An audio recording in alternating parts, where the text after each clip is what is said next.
स्वागत है एक बार फिर से सभी दर्शकों का सचनामा इंडिया प्लस न्यूज के स्पेशल प्रोग्राम सुनिए नेताजी में। सुनिए नेताजी में आज हमारे साथ मौजूद हैं भारतीय जनता पार्टी के एनडीए के प्रत्याशी संजीव बालियान। तीसरी बार भारतीय जनता पार्टी ने मुजफ्फरनगर लोकसभा में इन पे दांव खेला है और प्रदेश भर में पहले ऐसे मंत्री हैं जो अपने क्षेत्र की जनता के लिए हफ्ते के 2 दिन केवल जन समस्याएं सुनकर उनका समाधान निकालते हैं। हमारे साथ खास बात करने के लिए मौजूद है मंत्री जी। तीसरी बार मौका मिला, किस तरह से देखते हैं?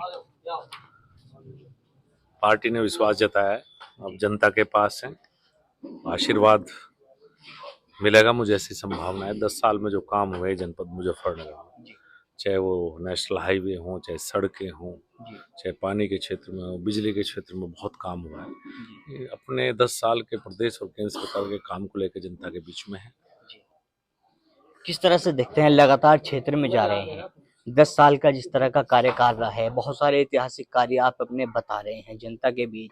हर गांव के बाहर आपके कार्य के बोर्ड तक लगे हुए हैं, लेकिन ऐसे में अभी भी किस तरह की वो चीजें सामने आ रही हैं जो आपको लगता है कि कहीं ना कहीं ये रह गई है? अभी देखिए, काम तो कभी खत्म नहीं होते, हम हर उसमें अपन टारगेट बनाते हैं। अभी मैं मुजफ्फरनगर में सरकारी का मेडिकल कॉलेज अभी तक नहीं आया, प्राइवेट मेडिकल कॉलेज होने की वजह से हम पॉलिसी से बाहर हो गए, लेकिन प्रयास रहेगा कि पॉलिसी चेंज हो, सरकारी मेडिकल कॉलेज आए। एक और नई नेशनल हाईवे की प्लानिंग है, वो आए। मेरठ से मुजफ्फरनगर 6 लेन कराना, बहुत से ऐसे काम है।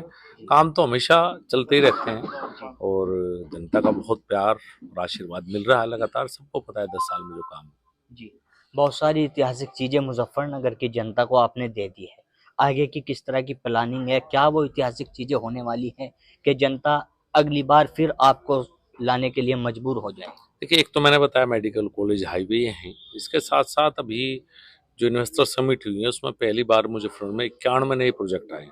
8,500 करोड़ का इन्वेस्टमेंट है, करीब 10,000 युवाओं को रोजगार मिलेगा। अगले 5 साल में जनपद में लघु उद्योग और बड़े उद्योग दोनों पे फोकस रख के मुजफ्फरनगर के युवा को मुजफ्फरनगर में रोजगार मिले, ये प्रयास रहेगा। चुनाव में आप टक्कर किससे मानते हैं? सामने जिस तरह से आपके खुद चौधरी हैं, आप खुद चौधरी हैं, किस तरह से मानते हैं? देखिए, अभी तो और पार्टी के उम्मीदवार भी आएंगे, बसपा भी आएगी और पार्टी के उम्मीदवार आएंगे, और ये तो जनता तय करेगी किसकी टक्कर किससे है। वैसे तो 2014 का माहौल दोबारा दिखाई दे रहा है पूरे उत्तर प्रदेश में, और ऐसा लगता है कि भारतीय जनता पार्टी के साथ रहने का सबने मन बना लिया है। मोदी जी देश के तीसरी बार प्रधानमंत्री बने, सबकी यही इच्छा है। आपसे लगातार मीडिया के द्वारा एक सवाल पूछा जा रहा है कि हरिंदर मलिक कहते हैं कि 8 बजे उनको चुनाव हरा देंगे। अब जैसे आपके साथ में जयंत चौधरी आ गए, अब वो कहते हैं कि 8 के बजाय 9 बजे हरा देंगे।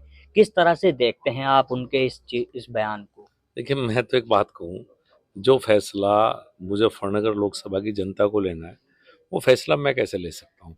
ये तो इन्हें तय करना है कि कौन सुबह आ रहेगा, कौन दोपहर को आ रहेगा, किसे जिताएंगे। ये फैसला मुजफ्फरनगर लोकसभा की जनता को लेना है। जी, लेकिन अभी जिस तरह से आपने कहा है कि वो भले ही इस बात को कह रहे हैं, प्रधानमंत्री बनाने का ये चुनाव है, उनके पास अभी तक कोई चेहरा ऐसा नहीं है विपक्ष के पास कि किसको प्रधानमंत्री बनाना है। मैं खुद मोदी जी के लिए बनने के लिए जा रहा हूँ। देखिए, हम अगर ड्राइवर भी रखते हैं गाड़ी पे तो ड्राइविंग लाइसेंस देखते हैं कि गाड़ी चला पाएगा नहीं चला पाएगा। ये तो देश चलाने की बात है।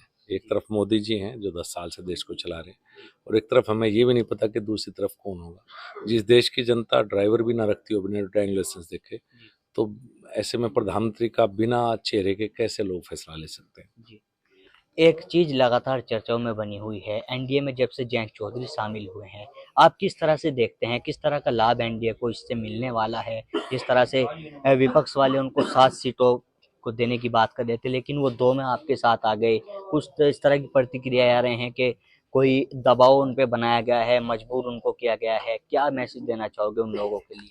देखिए, चौधरी चरण सिंह के पोतरे हैं, बड़े नेता हैं, ये सब तो यहाँ बैठ के करने की बात होती है, दबाव, ये बात तो कोई नहीं। और जब भी दो पार्टी साथ आती है, दोनों का अपना अपना वोट बैंक होता है, वोट बेस होता है।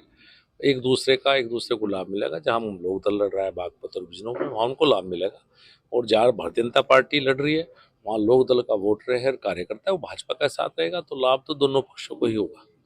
इस बार आपके चुनाव प्रचार में एक चीज सुर्खियों में बनी हुई है, RLDI रे गाना आपके चुनाव में बजाया जा रहा है, वो बड़ी सुर्खियों में है, वीडियो लगातार वायरल हो रही है।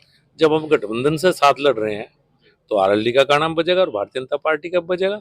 जब साथ हैं, जब डंगवारा है, होता ना, पहले डंगवारा होता था गांव में, एक बैल उसका और एक उसका हड़ चलाते, तो जब डंगवारा है तो दोनों के गाने साथ बजेंगे। अभी तक आपकी टक्कर सीधी समाजवादी पार्टी के प्रत्याशी हरिंदर मलिक से है, लेकिन पिछले कुछ घंटे से चर्चाएं चल रही हैं कि बसपा के साथ गठबंधन होने वाला है। उस परिस्थितियों में किस तरह का आप चुनाव को देखकर चल रहे हैं? पिछली बार तो गठबंधन में सभी लोग थे, इस बार मुझे नहीं लगता, खैर मैं उनके बारे में नहीं टिप्पणी कर सकता, जो समय आएगा उस हिसाब से देख लेंगे। तो हमारे साथ में भारतीय जनता पार्टी के तीसरी बार भारतीय जनता पार्टी ने दांव खेला है डॉक्टर संजू बालियान मौजूद थे, जो अपनी बातें बता रहे थे।